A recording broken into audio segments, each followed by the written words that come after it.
Welcome to the deep dive. Today we're tackling something pretty significant. We're looking at a major shift happening in developmental science.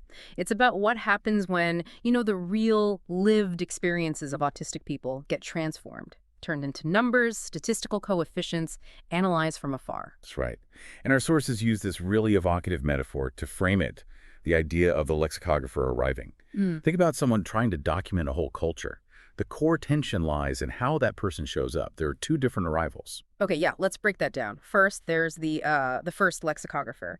Now, the sources are clear. This approach wasn't perfect. It was often misguided, framed by hierarchy, the scholar defining the subject. But importantly, they were there. They performed the actions of paying attention. They watched, maybe badly, but they watched with, paper under their arm. Curiosity was the stated goal, even if flawed. Exactly. And that's the stark contrast with the second arrival, the second lexicographer, this visitor. They don't really perform attention in the same way at all. They don't walk around. They don't ask questions. They don't seem focused on interpretation. They just connect. Yeah. It's less like a person arriving and more like plugging in a pipeline. We're talking code, cloud storage, replacing the old vellum and ink. Oh, okay. That immediately feels different. It shifts the whole dynamic.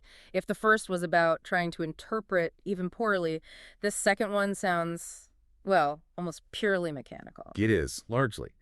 And what's really key here is how the driving force changes. Curiosity seems to get replaced by optimization and attention. That gets replaced by throughput.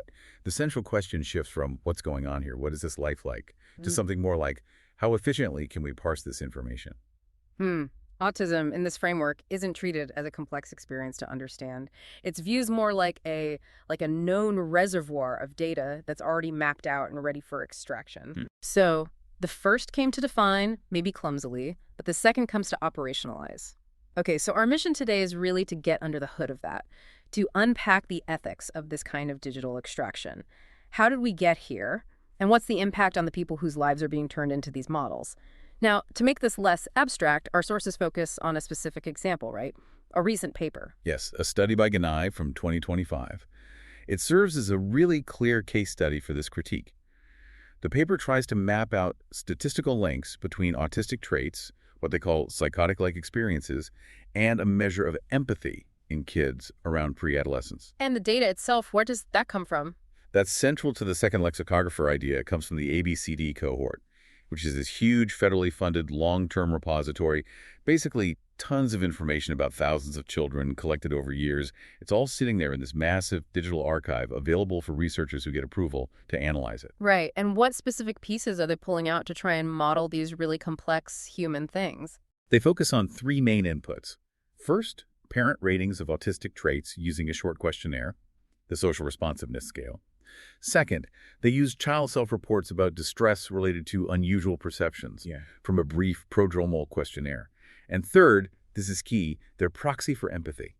It's just three statements about being kind and helpful.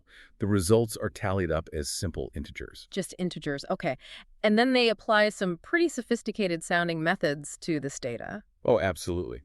This is where you see the technical machinery really kicking in. The study uses things like Gaussian graphical models, Bayesian networks, network models, the whole language of nodes, edges, centrality. It sounds very rigorous, very technical, very assured.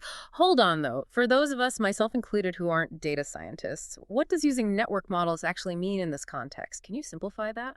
Sure. Think of it like trying to map a city. But instead of walking the streets, you're just given thousands of isolated data points. Those are the nodes. The network models are like drawing lines, the edges between these points, using complex math, showing statistical associations. So it creates this picture, this map, that looks really definite and structured. It gives an air of rigor. But crucially, it's all done from the command line, without necessarily stepping back to ask if those lines, those connections, actually reflect lived reality in a meaningful way. And that seems to be the core issue here, the missing piece. When you look closely at the paper, you don't find engagement with autistic scholarship, do you? Or theories based on lived experience. Exactly that. It's strikingly absent. The whole concept of the double empathy problem. The idea that communication issues might be mutual, stemming from different ways of processing the world, not just a deficit in the autistic person. It's mentioned, but only briefly, in a footnote about the study's limitations. It's not actually used as a framework to understand the data.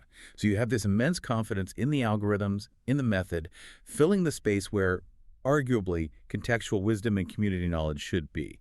The rigor is all in the math, not necessarily in the interpretation or the framing. Okay, let me push back slightly here just to explore it. When you are dealing with data from thousands of kids, isn't some level of abstraction needed? Don't large-scale studies inherently require this kind of distance to find broad patterns? That's a fair question, and it gets to the heart of it. The problem isn't necessarily distance itself, or even using statistics.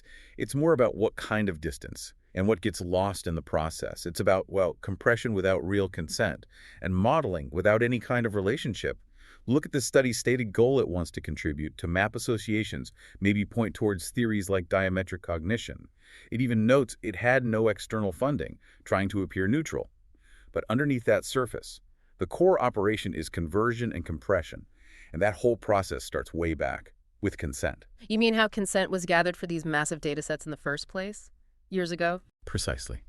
The consent is historical. It's not relational. Parents signed forms years back, agreeing to future research use. It's broad permission. It relies on what our sources call quiet pre-consent. They couldn't possibly have known how that data would be used, that those signatures would essentially become like passports for strangers. Researchers they'll never meet modeling their child's mind years later, completely removed from the original context.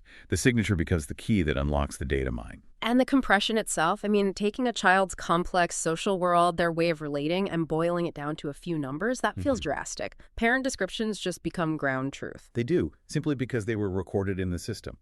And that compression really hits home when you look at that empathy measure again.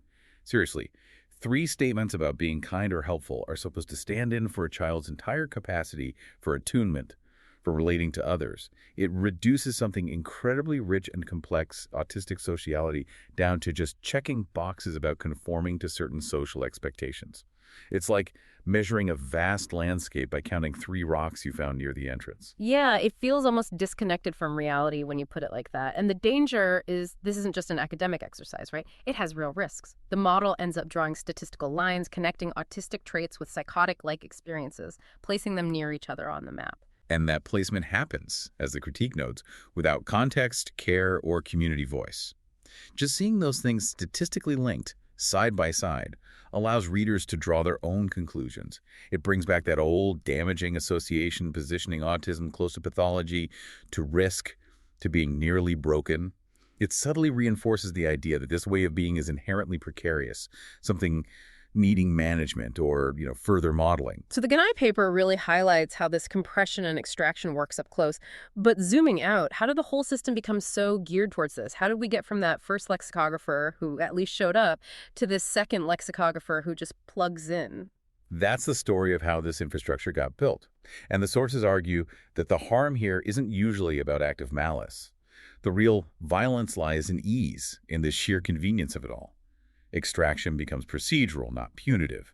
Modern research in this mode just needs access, and that access has been paved over decades through the process of medicalizing and institutionalizing difference. So it's a gradual process, like clinic notes turned into files. Exactly. Clinic notes become files, files get compiled into registries, registries evolve into this vast research infrastructure, and that infrastructure enables what the sources call low-friction modeling. It makes it easy to do this kind of analysis. And the researcher might not even see it as problematic. Well, that's the insidious part. Perhaps the most dangerous gaze is the one that doesn't even recognize itself as a gaze. The researcher follows the approved protocols, gets the data access, ticks the ethics box. They might genuinely believe they're doing objective science. They see data points, not the lives behind them. The harm happens through that abstraction, that distance, facilitated by bureaucratic smoothness, not necessarily bad intentions. And the consequences for the autistic community, they seem enormous. If autism becomes primarily just a signal to be analyzed in a data set, the actual person fades out completely. Right. The community risks being effectively overwritten by its statistical shadow. Rates replace lives. Patterns replace voices. What science decides is knowable becomes limited to what's easily measurable in these large data sets. And then, what gets measured often becomes what gets valued, or what gets targeted for intervention. This makes me think about the term open science. We hear that a lot. It's a really important point. Open science should ideally mean transparency, accessibility, maybe even democratization of knowledge. But when the openness primarily benefits the observers and the researchers getting easy access to data, more than observe the people whose lives constitute that data, then the meaning flips, doesn't it? Yeah, it starts to sound less like inclusion and more like, well, open season, as the sources put it, availability posing as collaboration. That captures the risk perfectly. The sources make a stark point. Our histories, our data circulate freely because our autonomy, our self-determination never really did. When research happens without relationship, without genuine partnership, it stops being discovery and starts becoming harvesting. Autistic perspectives get pushed aside, replaced by autistic metrics. The human meaning gets lost in the statistical noise. Okay, so this paints a pretty concerning picture of the current state, this inherited structure of remote extraction. But the critique isn't just about tearing things down, is it? The sources seem to offer it as an invitation. Absolutely. It's not meant to induce despair. It's a call to look squarely at the system we've built, the infrastructure itself, not just point fingers at individual researchers. The real questions are, how does this research proceed? And crucially, who holds the frame? Who gets to define what's important, what's ethical? If science wants to evolve, it needs to start listening to and centering the people whose lives it studies. So the call to action is fundamentally about shifting the power dynamic, it sounds like. Study with us, not on us. Build understanding through closeness, through give and take, not just through remote access and algorithms. But what would that actually look like? What is infrastructure for autistic-led inquiry? Well, it probably means a couple of key things. First, shifting resources, moving funding towards supporting research collectives that are actually led by autistic people. Groups that can define research priorities and ethical frameworks that go way beyond just ticking boxes on institutional forms. And second, it means fundamentally rethinking consent, moving away from seeing it as a one-time signature on a form from years ago.